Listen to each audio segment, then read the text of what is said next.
Hello, എല്ലാവരും ക്രിസ്മസിനെ വരവേൽക്കാൻ ഒരുങ്ങി നിൽക്കുമായിരിക്കും അല്ലേ?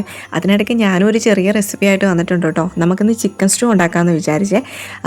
ഇതിന് എന്താ ഇത്ര അറിയാനിരിക്കുന്നേ, ഞങ്ങൾക്കറിയാലോ എന്ന് ചിന്തിക്കുന്നുണ്ടാവും.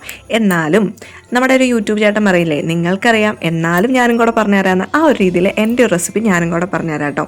അപ്പോൾ ചിക്കനെ ഞാൻ കുരുമുളകും ഉപ്പും മഞ്ഞൾപ്പൊടി ഇട്ട് വേവിക്കാൻ വെച്ചിട്ടുണ്ട്. ആ സമയം കൊണ്ട് നമ്മുടെ ബ്രെഡ് ഒന്ന് ആവിയേറ്റി എടുക്കാമെന്ന് വെച്ചേ. ഇത് ഇത്ര സോഫ്റ്റായിട്ട് കിട്ടും കേട്ടോ. ബ്രെഡ് ഇങ്ങനെ ഇഡ്ഡലി തട്ടിൽ വെച്ചിട്ട് ഒന്ന് ചൂടാക്കി എടുക്കുമ്പോഴത്തേന് നല്ല സോഫ്റ്റ് ആയിട്ടുള്ള നല്ല സൂപ്പർ ബ്രെഡ് കിട്ടും കേട്ടോ.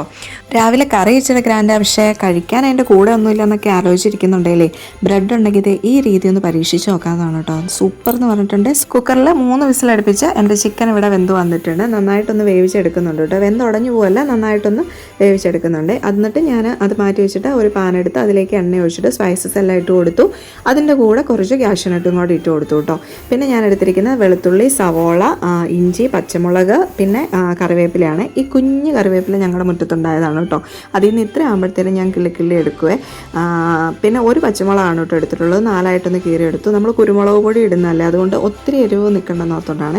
പിന്നെ ഞാൻ കുറച്ച് കുരുമുളക് പൊടി ഇട്ടു. പിന്നെ ഗരം മസാലയാണ് കേട്ടോ ഇട്ടെ.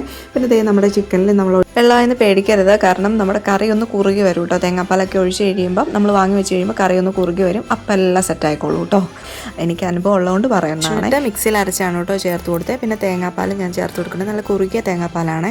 അപ്പോൾ അതെല്ലാം ഒന്ന് റെഡിയാക്കി പാലൊക്കെ ഒഴിച്ച് കൊടുത്തു. ഇനി പയ്യെ ഒന്ന് ഇളക്കി ഒന്ന് കൊടുക്കുന്നുണ്ട് കേട്ടോ.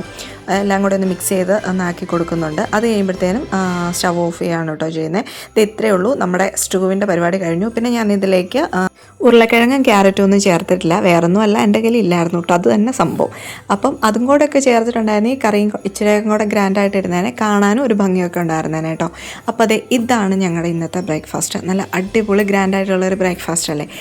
2 ദിവസത്തെ അവധി കഴിഞ്ഞ് തിങ്കളാഴ്ച ഇച്ചിരി മടി പിടിച്ച ദിവസം എന്നെപ്പോലെയുള്ള ആർക്കെങ്കിലും ഈ ഒരു റെസിപ്പി പരീക്ഷിച്ച് നോക്കാവുന്നതാണ് കേട്ടോ. ഏതാണെന്നറിയോ, നമ്മുടെ ബ്രെഡിൻ്റെ റെസിപ്പിയെ. കാരണം എന്താണെന്ന് വെച്ചാൽ നമ്മൾ രാവിലെ തലേദിവസം മാവൊന്നും അരച്ച് വെച്ചിട്ടില്ല. രാവിലത്തേക്ക് ഇച്ചിരി മടി പിടിച്ചായിരിക്കുന്നെങ്കിൽ ഈ ബ്രെഡ് ഉണ്ടെങ്കിൽ ഇതൊന്ന് പരീക്ഷിച്ച് നോക്കാവുന്നതാണ്. അപ്പം തലേ ദിവസത്തെ എന്തെങ്കിലും ചിക്കനോ ബീഫോ അങ്ങനെ എന്തെങ്കിലുമൊക്കെ ഉണ്ടെന്നുണ്ടെങ്കിൽ രാവിലെ ഈ ബ്രെഡ് ഇങ്ങനെയൊന്ന് ആവിയേറ്റി എടുത്തിട്ടുണ്ടെങ്കിൽ അതിൻ്റെ കൂടെ ഇത് അടിപൊളിയായിട്ട് പോകുന്ന ആണ് കേട്ടോ. എല്ലാവർക്കും ഇഷ്ടപ്പെടും. അപ്പോൾ ഇത് ഇഷ്ടപ്പെട്ടിട്ടുണ്ടെങ്കിൽ സബ്സ്ക്രൈബ് ചെയ്യണം. താങ്ക്